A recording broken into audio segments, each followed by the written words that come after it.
As Hurricane Harvey batters Texas and rescue workers do their best to mitigate the enormous damage, President Trump deftly sidesteps the tsunami of negative press that the mainstream media have been waiting to unleash again since this time 12 years ago. Plus, finally, once again, roaming Millennial, Amanda Presto and NotGayJared join the panel of deplorables to discuss Amazon's Whole Foods price cut, Obama's soon-to-be deported dreamers, and a new study on the best ways to buy happiness. I'm Michael Knowles, and this is The Michael Knowles Show.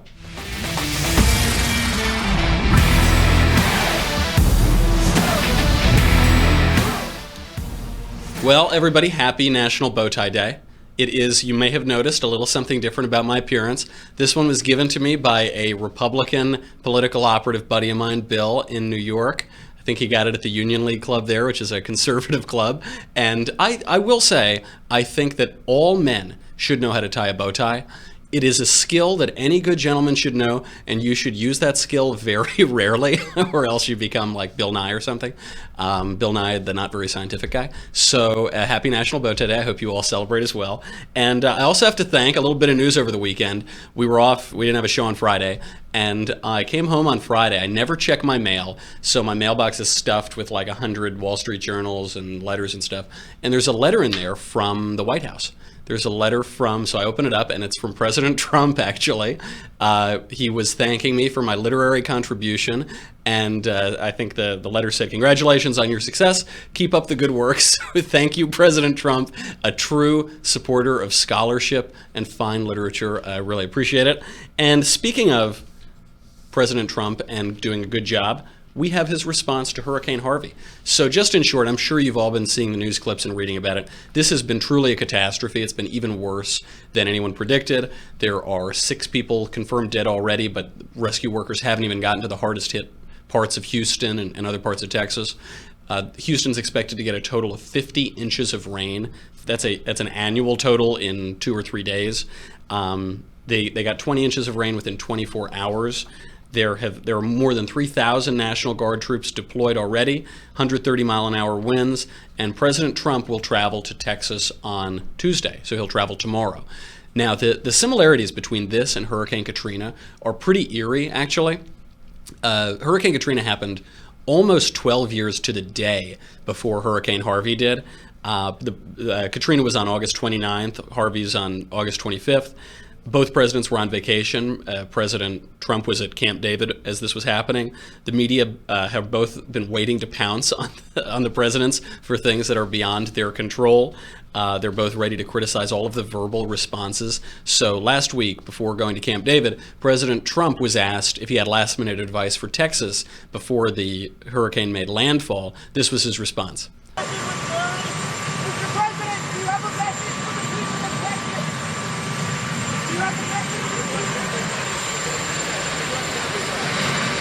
The audio is a little bit hard to hear, but he's asked, as he's walking to the helicopter, he's asked, "Do you have any advice for the people of Texas?" He says, "Good luck." Just a perfectly reasonable thing to say, except that the president is now expected to give grand statements of spiritual consolation and, high-minded advice. And that's just not what this president is for. This president is a guy who just goes into deregulation. He's a guy who's moving around all of his administrators. He's a guy who's in the weeds in the politics, but he doesn't really rise up to this great moral speaker in a way that we've come to expect from presidents. President Obama was sort of the opposite. All he would do is give these grandiose speeches, and he couldn't actually accomplish anything through his own policies or through pushing legislation. So he's been roundly criticized for saying that. You could see the mainstream media had their fangs out to just rip this guy to shreds. President Trump was asked what to say to Texas. He says, "Good luck." It was everywhere. Washington Post. Politico ran a piece that was very honest about the political perils of this storm, knowing what happened to President Bush in Hurricane Katrina. So you remember during Hurricane Katrina, here was President Bush's response just a few days after he had been criticized for his lack of a response to the natural disaster. Americans have every right to expect a more effective response in a time of emergency. When the federal government fails to meet such an obligation, I, as president, am responsible for the problem and for the solution. So President Bush, as always, he's taking responsibility, even when it isn't exactly his responsibility to take. The troubles with Katrina were largely failures of local government, of Democrats who destroyed that city, who didn't prepare for these storms, didn't have sufficient levees to keep the water out. And the federal government did respond. He was criticized for not going to Louisiana, which he said he didn't do because he didn't want to cause more trouble there and make it more difficult to lead the recovery efforts. Nevertheless, this still wasn't enough. And then we got the most famous criticism of President Bush's response from that world-renowned psychologist, Kanye West. Just to imagine if I was down there, and those are my people down there. So anybody out there that wants to do anything that we can help with the setup, the way America is set up to help the poor, the black people, the less well off as slow as possible. I mean, this is Red Cross is doing everything they can. We already realize a lot of the people that could help are at war right now, fighting another way, and they've given them permission to go down and shoot us. George Bush doesn't care about black people. Please call. Mike Myers' response there, looking at Kanye West, that poor guy. He's just like, did I stutter? Yeah, just like a train just hit him. And of course, there's the ever eloquent Kanye West. They say that to write well is to think clearly. That's why it's so hard. I think the same might be true of speaking. So anyway, none of this was enough for President Bush. I made the right decision not to go to New Orleans and not to further add to the chaos. President Trump is not making these mistakes. He has clearly learned from his predecessor. He knows the media. If President Bush was the worst at maneuvering around the mainstream media of any modern president, President Trump he's a creature of it. He was made for it. He is the media. I think that's why he's so good at navigating through them. So what's he doing now? He's tweeting. He's tweeting a lot. He knows he's unlikely to get a fair shake in the press, so he's going to write the story himself. He sent out 22 tweets in the last few days himself about Hurricane Harvey, and then 4 retweets of local officials and other federal officials, Pruitt and Vice President Pence. The vast majority of his Twitter timeline is him talking about Hurricane Harvey. We get, as Hurricane Harvey intensifies, remember to plan ahead. I have spoken with Governor Abbott of Texas, Louisiana Governor Edwards, closely monitoring Hurricane Harvey. You can't tell me I'm not monitoring. I told you myself. I received a Hurricane Harvey briefing this morning. I encourage everyone in the path of Hurricane Harvey to heed the advice. Just arrived at Camp David, where I am closely watching the path and doings of Hurricane Harvey. Be safe, in that wonderful Trumpian fashion of all caps and an exclamation point. On and on. We will remain fully engaged with open lines of communication. To ensure your safety ahead of Harvey, heed the warnings. He's repeating himself even, but he will not be accused of not paying attention to this and of letting this disaster consume the local area without a federal response. The mainstream media are furious. They are furious that he's handling this well. So Vox tweeted out a headline, President Trump's response to Hurricane Harvey devastation. Wow. Trump's bowled over by Harvey's size and scale, not its impact on victims. Absolutely ridiculous. In one of these 26 tweets, he used the word wow to describe an unprecedented hurricane in Texas. I think that's fair enough. And if that weren't enough for Vox, they said, here's when President Trump's response to Hurricane Harvey will really matter. Whatever he says while it's unfolding matters far less than what he does in the coming weeks. They're basically admitting we were hoping that this guy would screw it up while it's happening, just like President Bush did. He didn't, so now we have to say that doesn't really matter, even though 3 days ago they said that he needed a robust response while it was happening, that good luck wasn't enough. So now they're saying we just need to watch the coming weeks. That is not enough. And all of this misses the point a little bit on the difference between the federal government and the state and local governments. This is a regional issue. It's a state issue. So we're all turning to the president to see how the federal government is going to react. Really, I think this undercuts a lot of the federalism and the principles of limited government that we constantly are talking about on the right. CNN, believe it or not, CNN, which John Nolte assures me is Hitler and ISIS, CNN was shockingly somewhat honest in their headline today.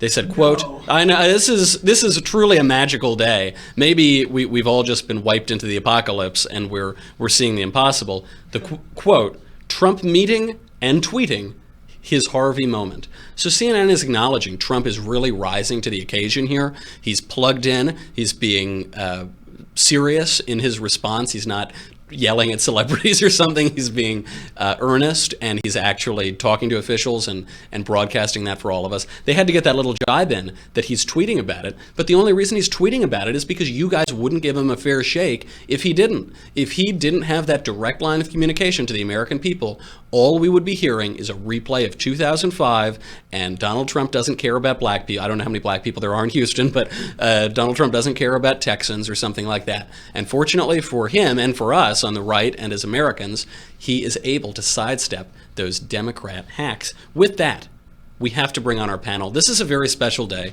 This is the longest that I have gone since launching my show without speaking to Roaming Millennial. It has been hell. I have the shakes. I've been in withdrawal. We have Roaming Millennial back. We have Amanda Presto from the Daily Wire back. We just had her in studio last week. And NotGayJared, the one and only NotGayJared, host of The Morning Grinders, and he's on some other guy's show with some kind of mug or so. I don't know. I forget the details.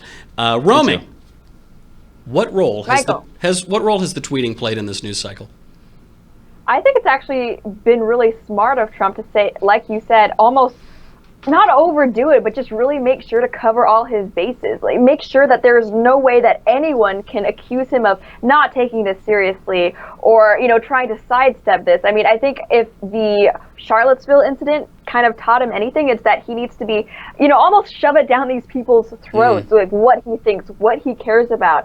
And so, as always with his Twitter, I think he has this great tool to just reach out to people and kind of even sidestep any of the need to go through the media to communicate with his base and even people who are critical of him. And I think, you know, there have been some rough instances of his Twitter use, but this is an instance where he's actually done a good job, in my opinion. That's right. And he hasn't tweeted very much about Charlottesville. He was basically silent about it until he gave that statement, and it seemed to come back and bite him. Do you think he should have used Twitter during Charlottesville too? You know what? I was someone who I was satisfied with his initial condemnation of all violence, hatred, and bigotry, and I was further satisfied by his explicit condemnation of neo-Nazis and the KKK. Unbelievable that you would allow that kind of racist rhetoric to go on. You know, kind of taking him at his word. It's this new thing. But, you know, he actually did, I think, initially tweet out at least one thing, you know, condemning violence generally on Twitter. But if we look at people like Paul Ryan, Marco Rubio, and, you know, even someone like Mitt Romney, who were very vocal about this on social media, they're people who the, you know, mainstream media have actually been praising in regards to this. So for, I don't know, the leftist elites, at least, that is more what they were looking for. But again, you know, I think there are people that they're just never going to be happy with anything he does anyway. Right, so he might as well get his message out there. NotGayJared, right. Were the attacks on Bush during Hurricane Katrina, and I know you were like 4 during Hurricane Katrina. I was, yeah. You can barely remember this, but were the attacks on him fair? Looking back on it now through the lens of Hurricane Harvey, was it fair, or did he just not fight back against an unfair media narrative? I think Trump really has paved the way for the pushback. I don't know that it's such a different world we live in now compared to back then. You know, there was no Twitter for Bush to take advantage of to you know, get his message out there. I don't know. I think, gosh, how old would I have been? I would have been 15 when all this happened. So for me to even look back through the lens of today, it's not only just warped and so different, radically different, the way the media is. I think the presentation, the pushback that we as conservatives have against the media, it didn't exist. I would have liked, in hindsight, to see Bush maybe push back a lot more and not take, you know, the blame for things that maybe weren't his fault. But that's a difficult one. I don't know. 2017 just changes everything. It changes the lens of when you try to force history through that lens, it becomes a really weird and awkward place. Kind of like I was in a 15-year-old, not looking at the news. Not nearly that weird and awkward. Things. Certainly. That's a great point. We are hitting Bush a lot, I think, because he didn't fight back. He never pushed back on the media. All of these awful Bush lied, people died, no war for oil, all these lies that they promoted. But the question is, how would he have fought back? You know, Donald Trump is a creature of reality TV that he essentially made himself. And back then, there was no real direct line of communication. That's true. We might be a little unfair to Mr. George W. Bush. Amanda, we're very... Sorry, go ahead. Can you imagine if there would have been Bush Twitter, though? I mean, we kind of missed out on something potentially great there. I'm actually a little bit upset thinking about how great that could have been. I hear a Netflix series in the I making. don't think he would have given the media quite the gifts Trump does, though, sometimes. So when Trump does come out, and I had a problem. Was it yesterday, Sunday, Saturday? Trump came out and tweeted something about his winning bigly in Missouri kind of tweets. I do think Trump needs to be careful with not handing the media. They're not going to let him win no matter what. But when you hand them gifts, when they say you're the dumbest president in the history of the presidency, and you come out and stare directly into the sun, that's a gift. Don't give the media gifts to run with, because it's not helping you at all. So it takes away from the things he does that are legitimately, smart, wise, strategic moves as a president. It's also literally a GIF. It's also literally a moving image of him staring at the sun. Gift and a gift. Well, he proved they were fake news, right? Looked at the sun, still not blind. So take that, science. Absolutely. He showed the opposite of what people were saying he was showing, They said, how dare, he doesn't believe the fake news, so he's going to blind himself. Doesn't look blind to me. Looks like he has great vision for the future. Amanda, why are we so focused on the federal response here? This is basically a state and regional issue. Obviously, it's a tremendous state and regional issue, but the federal government has promised to support state and local governments. Why aren't we looking at the governors? Why is everything focused on the president? Yeah, well, this is what happened during Katrina. It was actually President Bush did a fine job, but it's the local level that fumbled everything, and he got blamed for it. And like we saw in that video clip, George W. Bush, because he's just an honorable guy, took responsibility when he shouldn't have. That wasn't his fault. They were stonewalling him. They told him, no, we don't stand down. We don't need you. We don't need help. The evacuation was terrible. They delayed it way too long. That was all their fumble. And this is a local regional thing. And now we look at what's going on in Texas, and there was much better management at the local and state level. And that's why we're seeing this great success. Yes, President Trump is offering support, as he should. So did George W. Bush. The difference is the optics. George W. Bush says that, I'm sorry, it's my fault. Donald Trump goes to his Twitter feed and shows, no, I'm doing this, this, and this. We're doing a great job.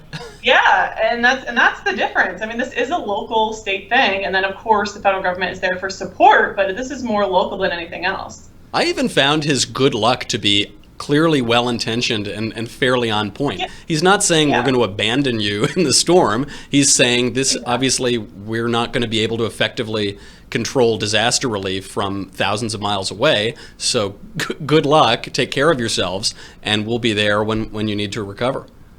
Yeah, it doesn't matter what he said, they were going to jump on him anyway, so even a good luck triggered them. So. Absolutely. All right, we have to say goodbye now to Facebook and YouTube. It makes me sad. It makes me as sad as it makes you. But you can turn it all around by going to dailywire.com right now and subscribing. It's $10 a month or $100 a year. You get me, Andrew Klavan, The Ben Shapiro Show, and the Leftist Tears Tumbler. It is the only vessel for having your delicious leftist tears. It keeps them hot or cold, always salty and delicious. One thing I love doing, I've lost my earpiece. One thing I love doing is storing my Steven Crowder mug in the Leftist Tears tumbler. I get to drink them both. It's very, very delicious. Go over right now to dailywire.com. Thank you to everyone who's already subscribing. We appreciate it. We'll be right back.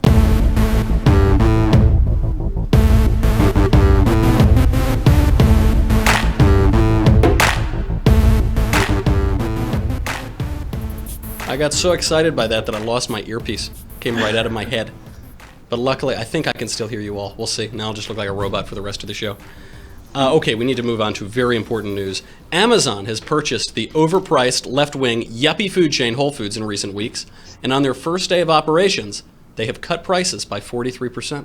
Now, I'm very excited because it's the only place to get broccoli rabe, which is my favorite vegetable, and also because even after selling a blank book and making it #1 in the world, I can't afford to shop at Whole Foods. It's out of my price range. So this is great news as far as I'm concerned. Roaming. There are a lot of worries about Amazon having a virtual monopoly, tons of control, but if it'll get us cheaper fish, should we really care? Should we worry about these tech giants amassing all this power? Well, I think, worrying about monopolies in the age where Google controls pretty much everything. It's definitely a legitimate concern.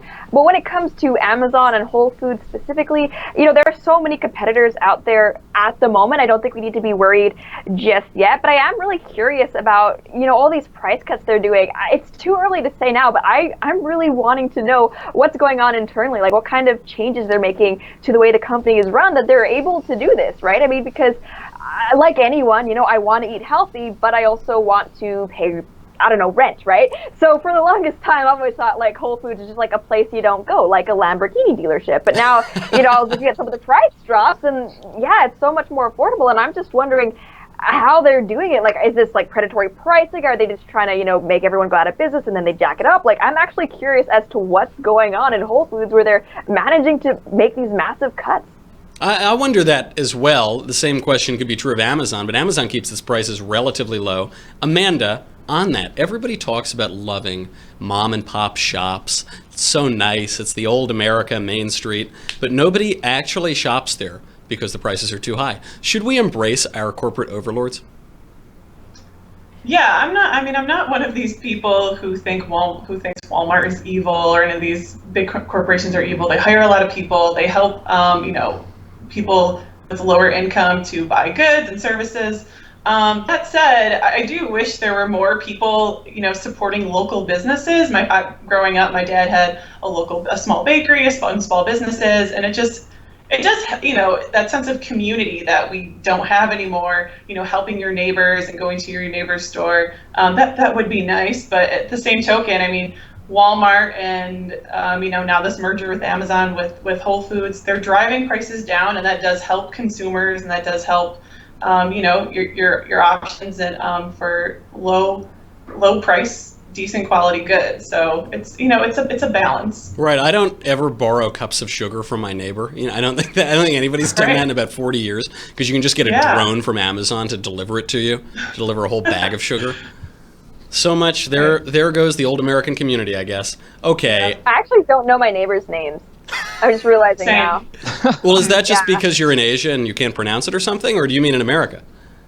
Well, both. I don't know. I've never had it in my mind, like, I should introduce myself to the neighbors. Maybe that's awful, but I'm just like, I don't know. When I'm home, it's like doors locked, sweatpants are on, yeah. Go with Mr. Lee. You're bound to be correct. Statistically Right, speaking. it's like a 1 in 10 chance. It's a fair bet, yeah. And maybe, it's roaming. I've seen the way some people post on YouTube and tweet to you. I would just keep the door locked, keep the gun loaded. These guys, they're crazy. You don't need to be introducing yourselves to them. Okay, we have to move on to the fake news. In typically hysterical fashion, the New York Times reports today, this is the headline, quote, "Dreamer plan that aided 800,000 immigrants is threatened." The dreamer plan for those 800,000 immigrants, not illegal aliens, they're immigrants of a dubiously legal variety. Now, former President Obama's Deferred Action for Childhood Arrivals, or DACA, immigration plan may not survive legal scrutiny for the simple reason that it's illegal. Can you imagine that? Roaming, is DACA deader than disco? I think so, and dreamers, and even the concept kind of even more broadly than dreamers of citizenship through birth, that's something that I think a lot of people are looking at more closely into how it's affecting immigration patterns, because I think everybody sympathizes with people who were brought over when they were younger, when they had no choice. NotGayJared does not. He's a psychopath. He does not sympathize with Right, he doesn't care. But these kids, it wasn't their fault. But at the same time, we have to think about this logically. If we do give all of these people who were, brought even, against their will, they didn't have a choice with their parents, if we give them status, literally that's just going to encourage more people to do it, right? Because what you're doing is sending a message to people that, hey, if you come here illegally, you might still be in trouble, but there's a chance that your child will be okay. And America is probably the #1 most wanted place to come for immigrants. And there are people out there who will take that chance, who will risk themselves being deported or put in jail just for their kids to have that legal status. So I think the idea of giving dreamers status is very dangerous, and it sets a very bad precedent. It creates this awful incentive that's only going to lead to more crime, obviously more. And the conditions when you cross that border, I think I read some study that about 80% of women and girls who cross are sexually assaulted. There are a lot of people are maimed. They have to go through these awful cartels. But Amanda, isn't it a little uncompassionate to deport these kids who, they didn't make a choice to come here. They just found themselves here at the age of 2. So they broke the law, but you know, they were toddlers. Isn't it uncompassionate to ship them back home? They've already built a life here. Yeah, politically, this is a tough situation. This is not the most politically advantageous thing to do, to deport these children, the DACA people who were basically unconstitutionally given citizenship or legal status under President Obama and benefits and such. Politically, it's not the most savory thing to send them back, but the thing is, as Romy was saying, it sets a really dangerous precedent and a really bad incentive for this stuff to keep happening. President Trump should end the DACA program. I know that there's talks that he's going to try to get the RAISE Act pushed through, to and then like keep DACA in place, kind of save that, and then get the RAISE Act through, which would be fantastic, just simply because of the politics of it.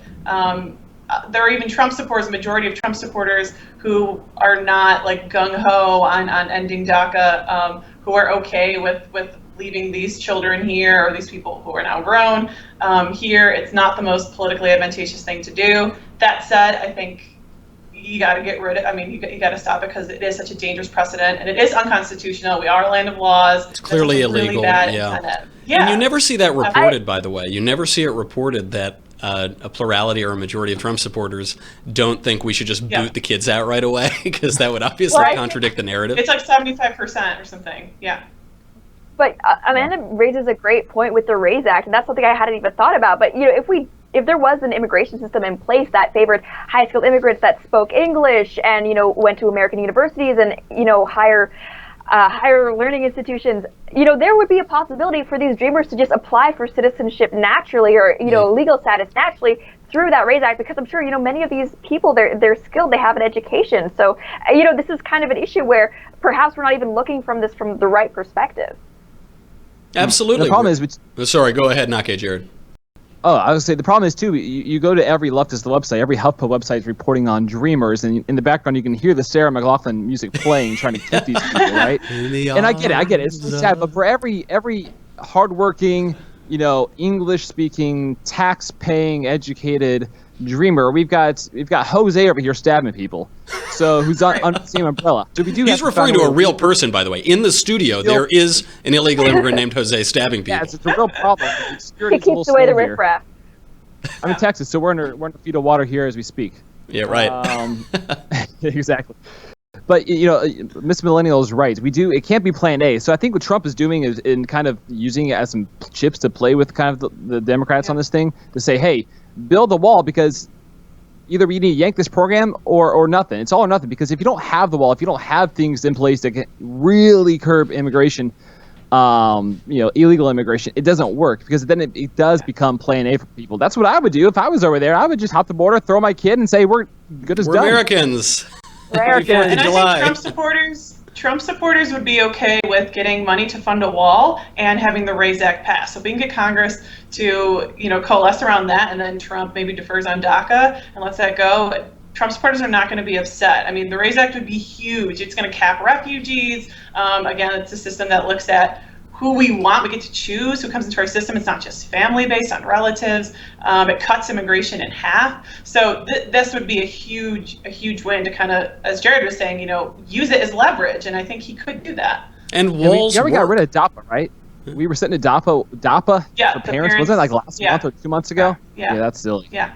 And your point, Jared, walls work. If you build institutions and organizations and physical barriers to keep people from coming over, then you can talk about DACA or the Dreamers or whatever euphemism they want to use. It's showing, Michael, because if you don't know this, when you build a wall, it's really about the birds. If you heard Jeff Corwin talking about it, it's really about the birds. The birds have a real problem. It's going to just screw up the ecosystem. I know. Because birds apparently can't fly over walls. I wear my species privilege on my sleeve. It's disgusting. Sometimes I disgust myself. Hard.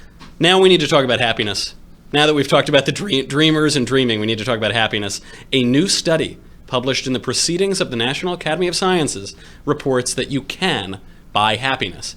Money spent on things does not apparently increase your happiness, but money spent on things that save you time does buy happiness, so it's a great idea and you should save your pennies. NotGayJared, is this just because we're soft and lazy and need more time to watch TV on the couch? Oh gosh, I don't know. It could be. I used to never think you could buy happiness, but one time I got to ride on a yacht someone else owned, and I became a believer. You could potentially buy it. There's a cost for that yacht, and you could buy it. And what this study is saying is that it's actually saying if you buy the yacht, that won't necessarily make you happier, which makes me question the science in the beginning. But it says if you buy a vacuum cleaner or a laundry machine or a dishwasher, it will make you happier because it'll save your time from doing mundane tasks. And roaming, is this part of a larger trend? Because in decadent times like ours, we don't like to do drudgery that characterized all of humanity until about 60 years ago. So, Adam pruned the Garden of Eden, right? We've always done these kind of mundane tasks. Is there something that we lose by not doing that, by farming it out to our computer or our dishwasher or something? Well, this is a hard question for me to answer because on the one hand, I think that definitely as a society, as individuals, we're becoming a lot more, I don't want to say lazy, but yeah, lazy. There's a lot of stuff that, if it's not automated, we won't even think to do ourselves just because that's not the mentality we've been brought up. We can either pay someone else to do it or outsource it to someone or have a computer do it. On the other hand, I'm very lazy and I like that. Mm-hmm. So I'm conflicted about this, but I think especially when I look at children who are, I guess Generation Z, even younger. They're growing up without having to do things like, I don't know, like even worry about landlines, right? Everyone has a cell phone now. You don't even have to worry about the constraints of a wire and just stuff like that. I think that we're not necessarily happier, but I would say that we are more comfortable, and a lot of people are conflating comfort with happiness. And we're so busy. We have so many things to do now. With all of my new responsibilities at the Daily Wire, if I don't get a solid 14 hours of sleep, I am useless the next day. I can't do my show, and I guess that's pretty much all I'm doing now. Of course. I need it. I need that beauty sleep. Otherwise, I'm going to look just awful in National Bowtie Day. Amanda, you are the saltiest writer at the Daily Wire, I think. I think maybe even including Ben. What makes you happy? What's the key? Yeah, this is going to sound really cliche, but it's really not. I enjoy bothering feminists quite a bit. It really is fun. They literally, there's like endless blogs about me, and I just think they're really funny, and I get a lot of joy out of that, and it's not any money. Like, I get paid to do it. I actually make money doing it, and it's just, it brings me serious joy. It sounds cliche, but I genuinely enjoy when I Plus, you have this great Tumblr. You can catch all those tears and keep them for yourself. So you get the time and the things. Yeah, it's fantastic. That's amazing. NotGayJared, what makes you happy? Mug Club makes me happy. I knew that was coming back. Annual 69 for students and vets. Or Tumblrs. Tumblrs are pretty awesome too, I hear. I don't know. I can't confirm. While we're talking merch, I got to say, I see your T-shirt, and I can't really read. What does the T-shirt say? It is socialism is for figs. It's for figs, and it's that Che Guevara shirt with a limp wrist. That is right. And it's the quickest way to not only trigger people, but probably get punched in the face as well, as many of our followers have. I always love the subtlety at Louder with Crowder. You guys, you paint with such a subtle brush. Real subtle. And coming soon, I believe, we have some onesies coming to the Louder Crop store. There's actually a checkbox on them say, yes, I acknowledge I am a horrible parent. Well, I'm gonna bleach my eyes whenever you and Mr. Crowder start wearing that. Roaming, what makes you happy? This is going to sound really petty, but I've gotten into this habit on Twitter where if there's someone who's trolling me, I'll follow them back and then not harass them, but just a little bit until they block me. So I've had a lot of fun with that recently, and that is extremely petty. And I apologize to anyone who follows me on Twitter because a lot of the time I'm just fighting with strangers. But yeah, I would have to say, if I had to choose something, yeah. Roaming, this was a big mistake, because now every single person who wants you to follow them is going to start fighting with you on Twitter. That is, I feel like people do that anyway. That's fair enough. All right, you guys, you have your assignments, listeners. Guys, thank you for being here. Amanda, Presto, Giacomo, NotGayJared, and finally back again, Roaming Millennial. Now it's time for my smart glasses and the final thought.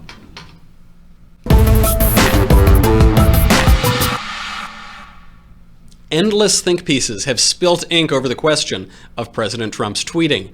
It occasionally undercuts his policy priorities, contradicts his cabinet members and campaign surrogates, even occasionally raises the prospect of legal trouble.